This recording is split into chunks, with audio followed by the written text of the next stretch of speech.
Stand it. Hey, this is your boy Christian Cyclist, aka Cross the Christian Cyclist, and I'm here with my man Delaney. Hey, good morning. And we are on our way to our organized group ride that we put on maybe once or twice a month. It's called a Dash Ride on the Adams Loop. It's about 57 miles from the parking lot back. And basically the concept of this ride is to bring cyclists from different groups, different areas together and do a trainer ride. So this is not a social ride. This is really a ride to push your threshold, see where you are, in comparison to other, A, B, C, D riders. No matter what level rider you are, you're going to find a wheel out here that's either faster than you or, that'll help push you to that point where you can get a workout in. Now, that being said, every time we host this event, it is my intention to ride with the A group and stay with the A group. I have yet to do it. I have yet to finish the ride with the group that I believe I'm capable of riding with. So we're going to see if today is the day. We're going to see if today is the day that I don't get dropped. I figured out a couple things that's happening, and I've been working on those, so we're going to see if it works. I'm not going to tell you what it is yet, because when I do my post review, if I got dropped, then that means it didn't work. So we're going to see. We're going to see if it works. And Donnie is going to lead the 6 o'clock group. We got a new member, and she's doing her kind of initiation ride of my wife made this unofficial rule of a metric. I guess we can kind of roll with that. We are an endurance group, so for the most part, everyone in our group can ride some sort of distance. And I think the least distance that's been ridden is a metric. So Jamaica, she'll be riding a metric today, and then we'll get back. I'll get back to her and let you all hear her comments on the metric. All right, see you in a little bit. We're going to take you on this adventure of a group ride that I do in our area here in the western suburbs. Right now we're in Sugar Grove, and this is a group ride we call the Dash. The whole purpose of this is it's kind of like a push your threshold type ride. It's a fast group ride, and usually the guys that come out on this, now we do have three groups, A, B, C. But most times the C group is still averaging 19. In most groups, your C group is not going to average 19 miles an hour. Here you see we're running a double pace line, and if you see my man Greg here, Greg had a traumatic event where he lost his leg in a motorcycle accident. You can catch him on one of my podcasts, because you'll see when we kind of break down what he went through, what he experienced. And I got to tell you, he's just a phenomenal cyclist. At 21 miles an hour, one leg, I'm pushing with, and I'm going to talk about this double pace line, but you can see right here, he doesn't let anything hold him back. He's truly is an inspiration. Go to my podcast channel, All Things Fitness, and you'll see Greg Bean. Again, he's a phenomenal cyclist. And look, he's right here with the big boys. So for all you out there that's going through something, experience something, let this be an example to you that, if you put your mind to it, you put in the work, you can get it done. If a man like Bean has been through what he's been through, can do it, you can do it. So you see things kind of getting a little chaotic right here. We are climbing up a hill, and people are repositioning themselves. Historically, this ride normally gets real crazy around this point, but today, for whatever reason, it kind of was civilized. For the first 12 miles, we were in a double pace line, and you can see right here, and I think we're going to even go back to that formation, because normally the A riders are going to take off. And right now check this out. Right now, we doing 21 miles an hour, and look at my wattage. I'm at 137. Now I have an FTP of 237, so I'm like 60% of my FTP. I mean, we chit-chatting and having a conversation at 22 miles an hour. Why is that? Because when you're in a double pace line, the draft is much bigger in a double pace line. So if you have a group ride and you guys are able to run a double pace line, you're going to notice that you're going to move a lot faster in this double pace line. And you can just see, you know, we just chit-chatting along. We got the two cyclists up here. They're part of a race team. Caio and then Andrea, he's the Italian, and a Brazilian. Then in front of him, you got Forrest, who's pretty much leading with Fabio on this ride. Those are the two strongest cyclists individually on this ride. And so they kind of just having a conversation. And it's, you know, this ride is going to really turn into a crazy kind of ride, because what's happening is we don't normally go this long where we're, you know, kind of pacing like this. At this point, normally on the dash ride, the A group then made a huge effort, which you're going to see later, and they break up the group, right? Because they basically saying, hey, this is a threshold, push the pace. This is a dropped group ride. A lot of your group rides are not drop group rides. So this is a drop group ride. The purpose of this ride is to test your fitness. And so a lot of guys come out is because, you know, they don't, not too often you get on a ride where you get to really push your fitness level. Most times when we do group rides, a lot of them are social. And that's okay, because you need, you know, you need both. You need to have those group rides where you can socialize with people and have fun. And then you need those group rides that kind of push you as an athlete so you can see where your fitness level is. That's what the dash is. Dash is that. So we move in, we fluctuating between 19, 22 miles an hour. FTP, I'm not pulling any watts whatsoever, right? I mean, I'm talking about my wattage is way down. I'm saving my legs. My heart rate is at 145. My RPMs is right around my average, 84. You know, it will jump up. But at this point, this is an easy ride. Like, you know, that's why, guys, when you look at some, you know, if you follow people on Strava and other riding apps, and you'll see like they did this huge effort. I mean, they did this big ride, 60 miles, and they averaged 21, 22. You got to look at how many riders was there. You got to look at the group, right? Because if these individuals was riding with a big group like we are today, now we got 14 in this group. There's obviously much bigger, but you got 14 strong riders in this group. 21, we could do this for another 80 miles at this. If we look at my watch, if we didn't do anything for another 80 miles, I could do this. I could do this literally all day, and you'll look at that average and go, man, that dude averaged 21, 22 miles an hour. Yeah, but you got to take into account, I was in a double pace line in a vacuum. You see what I mean? That double pace line creates a huge vacuum, and it's just pulling you along. I'm third wheel back, and we're kind of staggered a little bit. Now, there's some new people on the ride, so I'm trying to give instructions, because I'm telling people, hey, listen, watch out.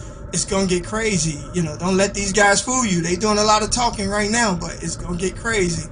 You can see right now my watch jump up 300 because we're climbing, but we're still climbing at 20 miles an hour. I'm pushing 300 watts. I'm way over my FTP, but that's okay, because it's just a climbing effort, right? So you can put out 120, 130% of your FTP, 150% of your FTP, as long as it's short efforts. Now, if that was a sustainable effort and I had to do that, which you're going to see later on, when I become a casualty of this ride, that's when it becomes critical, because at that point, you know, it's a little bit harder to, you know, it's just unreasonable to think that you can sustain that type of effort. Now here, I'm looking around, and you'll notice here, Andrea, who's behind me, she's new to riding in our groups, and she's really a solo rider. And watch this. Get on my wheel, because you're burning a lot of energy. Right, so you hear me just telling her to like get back in the train, because when you're not used to riding with a big group like that, it can be tough, because you used to seeing the road. And so basically she's looking at all these bikes in front of her, probably was a little uncomfortable. So I'm just letting her know, hey, listen, get back in it, because you're burning up a lot of energy out there outside of that train. So guys, when you're on a big ride like that, it's important to conserve energy, especially if you know you got a long ride. This is 57 miles, and you know, I don't have the mileage thing up, but I think right now we right around that 10 mile mark. So you don't want to be burning any matches. So here you can see in this turn, whether it be headwind, crosswind, we don't have a tailwind. I don't think we ever had a tailwind on this ride, but I think we're at a crosswind, and you can see my wattage. Now we're doing the same amount of speed, you know, I mean, we up a little bit, 22, 23, but you can see my wattage effort is different. Why? Because I don't have the same benefit of that vacuum with that double pace line. Now look at this right here. So Fabio pops out. Here's where things starting to get serious. He pops out because he wanted to see what was behind him. Now look at Forrest. Forrest looks back and goes, hey, I'm not rotating. Fabio is now communicating with Forrest saying this train is way too long.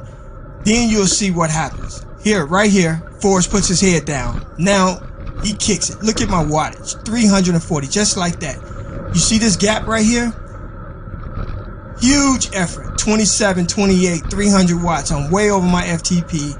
I got to get back on. You see me drop into my arrow, and like that, you see I'm almost overshooting the back guy just because of the effort I had to put in. My heart rate is climbing, the pace is jumped up, my wattage is up, and at that moment right there, we separated. Now Forrest is rotating back because he did his job, right? His job, when Fabio communicated to him saying, hey, I'm not rotating to the back like that, Forrest took a look, seeing how big of a train we had. And when you got, you know, the fast guys, it doesn't, and you know, it just makes sense from a strategic standpoint.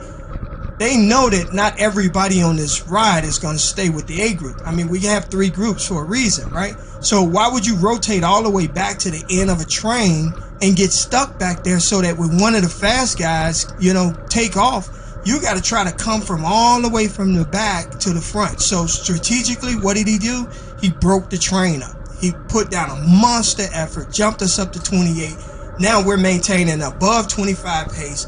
There's no way, if you're not a 21 and over cyclist, mile per hour cyclist, you're not going to catch this train. First off, I got to tell you, there's a gap formed. So if you didn't go when this train went, at that point, that was the breakup. So I had enough legs in me to go when they went because they ran that double pace line as long as they did. So they saved, I was able to conserve a lot of energy early on, where usually on this ride, I'll be popped around this point. I mean, right now we at the like 13, 14 mile marker. And here's Kyle. Now he's popping out. Yeah, this Kyle right here, another strong. And you can see, man, we at 31 miles an hour. I'm pushing over 200. I'm way above my FTP. My heart rate is 171, so I'm in my high zone 4. I'm in my high zone 3, pushing into zone, well, I'm probably in zone 4. Yeah, I'm in zone 4 right now, easy. My RPMs, I'm above my average cadence, which is what got my heart rate up, and my FTP, which was got my heart rate up. We cranking 31 miles an hour, and the rotations are coming quicker. You can see everybody's putting in these hard efforts. They pulling for maybe a quarter mile, half a mile, and they, you know, they rotating out. So you got Forrest back up at the front, and here, now I'll tell you something about rotating when you're in a pace line. The key to rotating in a pace line to be effective is, one, you don't want to stop pedaling. All right, you don't want to stop pedaling. And when you pop out to rotate, first off, you need to give a clear signal to the train behind you that you're giving up that lead, right? So like, look, Forrest is actually, he does this to perfection. He pops out wide and then he closes in. You see the distance he is from the train? That's the perfect way to ride a train back. Why? Because he's in the slipstream of the train. When you pop out too wide and you stay wide, what happens is not only do you fight headwind on your own, but you also catch in the offshoot wind of the train. Think of it this way. If a truck was passing you, if you're close to the truck, the vacuum of the truck will suck you into him. If you're too far away from the truck, the offshoot, the wind, the stream, the thrust of the wind of that truck breaking the wind will push you off to the side. So you catching the force of the wind. All right. So it's important to know your distance. When you're rotating out of a train, you want to get at a certain distance so that you stay in the vacuum of the train and it's pulling you along while you're slowing your cadence down to rotate to the back. but the train is still pulling you along, so you're not having to spend so much wattage. If you go too wide, you're in trouble. So here's my man Scott. He's in front. Now, as I said before, Scott is real strong, and he probably could hold the front, but he really don't like being in the front right now because he's new to, not new to cycling. He's definitely not new to cycling, but riding with big groups like this. So he does a smart thing. He takes a quarter-mile pull. He takes off, pulls off to the side. He goes wide. He gives me a lane to come through. And I got to tell you guys, the smart thing would have been, honestly, at this point for me, I'm not one of the stronger riders in this group. I'm a strong rider. I'm holding this pace at 26 miles an hour and 250 watts, but I'm way above my pay grade right now. And so what I probably should have did was I should have just jumped out third wheel or fourth wheel. When I was fourth wheel, I could have rotated out to the back and saved my legs for, and I probably would have made it a lot longer. And then I got the nerve to bring the pace up. And I just jumped for 26, 27. I don't know why I did that. I'm not going to get popped here, but I'm burning matches. Again, remember, I told you my FTP is 237. I'm at 295. So I'm at a good 130% of my FTP right now. And you can't sustain that type of effort. So I'm gonna give it up. You see me, I'm giving my clear signal, boom. I'm pulling off, I'm letting them go by. I'm trying to get close to the train without getting too close. I don't want to, you want to get in there, but you don't want to be too close. But now I'm too wide. You look how wide I am right here. You look at my wattage. Now see what happens. Now this is Jeff, and Jeff pulled on, and I gotta really get my wattage up to go back. Now look at the difference. You seen when I was on the side on the side of the train, I was over 300 watts, and now when I get back in the vacuum, I'm back at 282. That little bit matters. You may not think it matters because you're not looking at your numbers at the time, because you can't look at your numbers at the time. But when you go back and you analyze your ride, you'll see I was pushing 300 watts trying to ride to the back of the train, which was making me burn matches. This is how people get dropped. They get dropped when they try to rotate to the back. A lot of times they say, hey man, don't pick up pace. If you're the lead, don't just pick up pace, because the guy that just got through pulling, he has to get back on. Kayo's doing the same thing. He's too far out. So now he's sucking, he's getting in. You don't want to be that far out. You want to get closer to the train because you using a lot of watts. You remember, you just jumped, you just got through doing a pull yourself. And basically, not only are you pulling, but you're getting all the wind from the train too. So you're fighting against that resistance. That's what makes it hard rotating to the back of the train. All right, so we back on, everybody back in line. Caleb, he just did a pull, and now watch it. This is smart. So what Jeff just did is he just popped out. He's like, listen, there's no way, man. Now we climbing. We at 24 miles an hour. We're climbing up this hill. I don't know the grade of the hill, but Jeff is like, I'm not getting nowhere close to the front of this train. I'm not pulling this train. I'm not pulling this train. And I should have did that. That was smart. I'm joking, but he was a wise man, because you have to know your limits. You got to know what you can and you can't do. Trust me, there's enough strong cyclists in here that they didn't need help. I mean, you got a good 4 or 5 super strong in this group here that can maintain that 25, 26 pace until it settles down. You just need to survive this part of the ride. You need to survive all that energy, right? So they waving. Now check this. This truck, he messes up everything. The truck comes out, and what happens? To get through the light, force takes off. When he does it, now we was at 18. I got to get back up to speed to catch this train. Otherwise, I'm getting dropped right here. So what I do, I got to get back up to 28, 29, 30 miles an hour, 300 watts to try to get back onto this train. 28, here we go. I'm at 28. Remember now, we went down to 18. So that's a 10 mile an hour differential, over 100 watts, because this truck decided he wanted to take up both lanes, and the lead got past the truck to get through the intersection and picked up, and before everybody else can get through. So if you want to stay on that train, you had to go. again, guys, this is a drop ride. So you may say, well, why didn't he wait for everybody to get through? Because this is a dropped ride. This ride is, you know, only group that don't drop you on this ride is the C group. A group and B group is a drop ride, so it's okay. His etiquette was perfect. The job was to get back on, and that's what we all did. We got back on. So we pulling up to this light right here, and I got to tell you, man, when you running as hard as we running here, lights are your friend. So here I'm talking to Fabio, and I'm talking to these guys, and I'm like, man, listen, I think this is Fernando. I just met him on the ride. Strong cyclist, good guy. He's I think he's from a group out of Elmhurst, EBC. So they're gonna have a strong representation in our next event, which is good. But so Fabio's joking because I always say I got a cross excuse, right? They call it the cross excuses of why I get dropped or why I didn't make it or why I didn't. It's always a why I didn't something. So here, light go, and they're about to take off, right? So this is, you know, it's a good thing to have that light, but at the same time, when your legs are kind of like could be possibly on the verge of being popped, it ain't necessarily a good thing because we out of formation, but Fabio is gonna put down a monster effort. I'm already at 200 watts just trying to get back on because it was a fast ride. You look at the position that Forrest is in. Elbows bent. He's down in that race position. He's locked out. He's sitting up now. 297. We're at 27 miles an hour.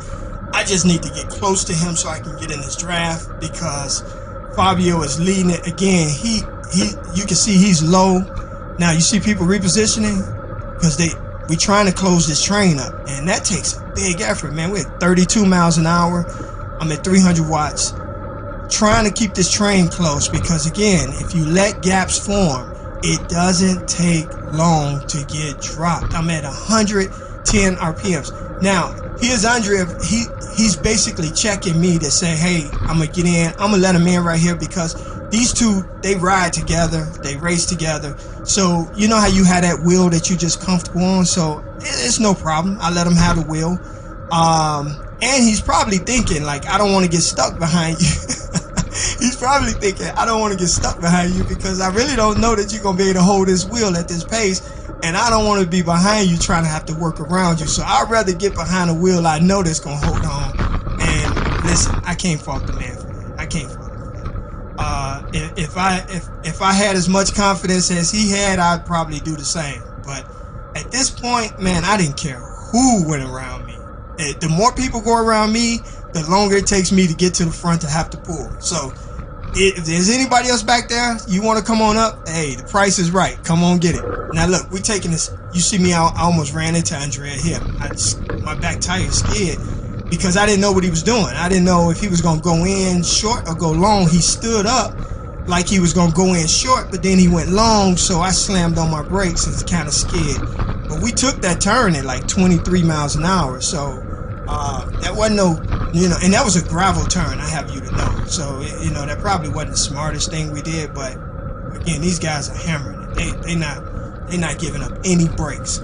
It didn't take us long to get back up to 26 miles an hour. And this is a little faster than my normal riding pace. So I can only really, it's not too often, only in these dash rides do I get to really go this hard. And you can see my heart rate is up there right now, 174.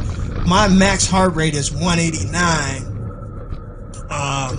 No, 185. My max heart rate is 185. And so I'm zone 4. I'm high zone 4. I'm going into zone 5. You know, anaerobic. And here, as soon as they come around this, as soon as they get smooth pavement, what they do, they hammer again. Look at my watts, 360 watts.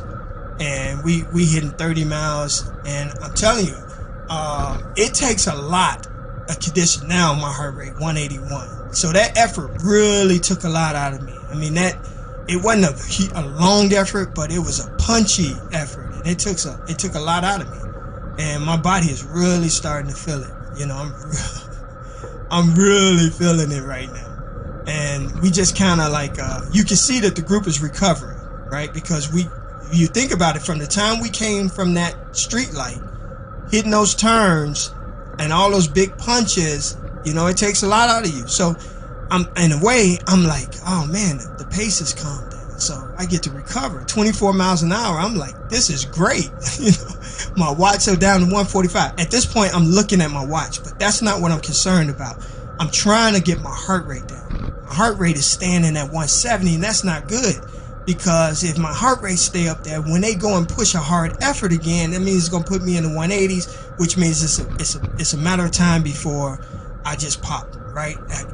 I can't sustain a heart rate that high for another 30 some miles. So I got to get my heart rate down. So I was hoping that at this point in the ride, when it slowed down to the 24 miles an hour, that would be enough to allow me to recover, but it didn't, because look at my cadence.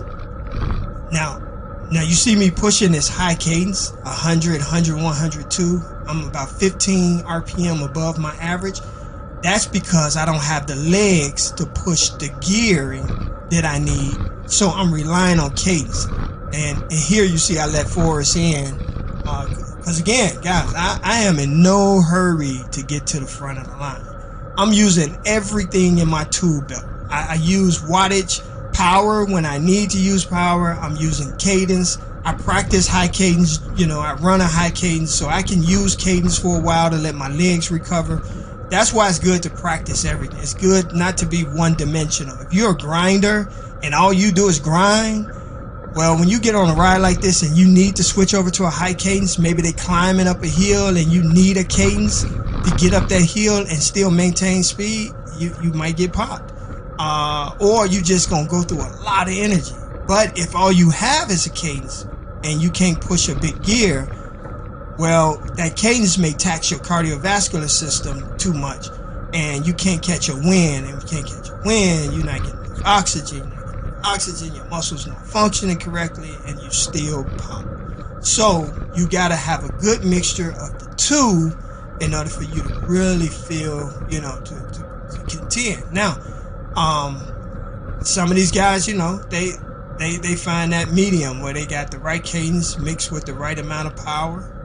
And they're able to stay in that. I'm not conditioned to ride this speed for 50 miles. This ride is 57 miles. So here you're going to see Fabio come back, and he's joking because I'm still here. And at this point, he's not used to seeing me here, but I'm here. I'm like, hey, I'm here. I ain't going nowhere. Not yet, anyway. You see Scott rotating back. Now, here's a mistake that I made. This is a big mistake, guys. I'm third wheel. Okay, you see Forrest moving over. I can't see who that is in front of him. I think it's Andrea. I should have rotated out. There's no way I should be in this position. Why? Let me explain to you why I shouldn't be in this position. Look at my heart rate. My heart rate is 179, and I got a 185 max. I'm pushing. I'm about 80% of my FTP. I'm 95% right now of my FTP with 25 miles an hour, and I'm supposed to be third wheel, which means I should be recovering right now. I should be in a position where I'm recovering. Instead, all my systems are going up. They're maxed out. My RPM is 15 above my normal. My heart rate is above my threshold, comfortable threshold pace of, like, if I was somewhere around 160, 150 heart rate, no problem. I'm right now at my FTP, so I'm 100% of my FTP. I should have rotated out of this. There's no way I should be in this position right here, third wheel. And this is just inexperience, right? This is right. I will admit it. This is just my own inexperience of not realizing the position I'm in at the time of the ride, and I got caught in this position when I shouldn't have. So I stay here, and look at my heart rate. I mean, that says it all.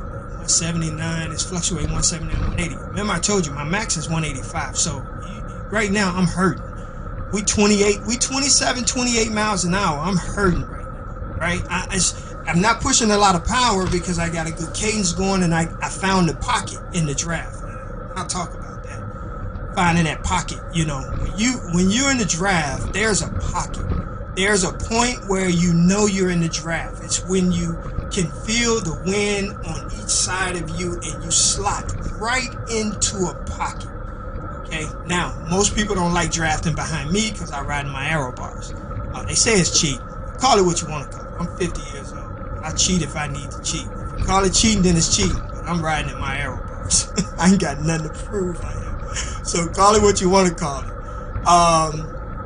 But it's hard to aero. It's hard to get in the draft for me because I'm aero, so therefore I don't give a lot of draft. And I'm 164 pounds. So, as you know, it's not like I'm creating a lot of wind. I'm not breaking a lot of wind. But you see here, 28 miles an hour. My heart rate went down a little bit because I found that pocket, right? I'm doing it. Now, you got to know that I am desperately looking, trying to find a space. That's why you see me getting closer, because I'm trying to find that draft that will allow me to stop working so hard. Instead, this is where your ego comes in. Instead of just bailing out, what I do, I let my ego get the best of me. And I'm like, nah, I'm going to take my pool because, you know, everybody else took their pool. I'm going to take my pool. Man, no, don't do it. Don't let your ego have you to cash a check that you can't cash. Look how close Andrew is. That's the right position right there. You see how close he was? Because he stayed in the draft of the train, right? And you see Forrest putting his head down. Now we're going into a head, or either we're climbing. Yeah, I think we're climbing at this point. It's maybe like a 2% grade, but he's climbing it at 25, man. So I'm hurting. My heart rate is up, and my heart. Yeah, we're climbing because you can look at my cadence. My cadence, like you see me stop pedaling, but my cadence is like, you know, it's fluctuating. 62 is up high now. We must have kind of evened out. Because I'm trying to get my heart rate down. I realize at this point now that I'm second wheel and I'm up next, and I finally took a look at my heart rate and realized I got a pool already with a 173 heart rate, which means I'm taxed.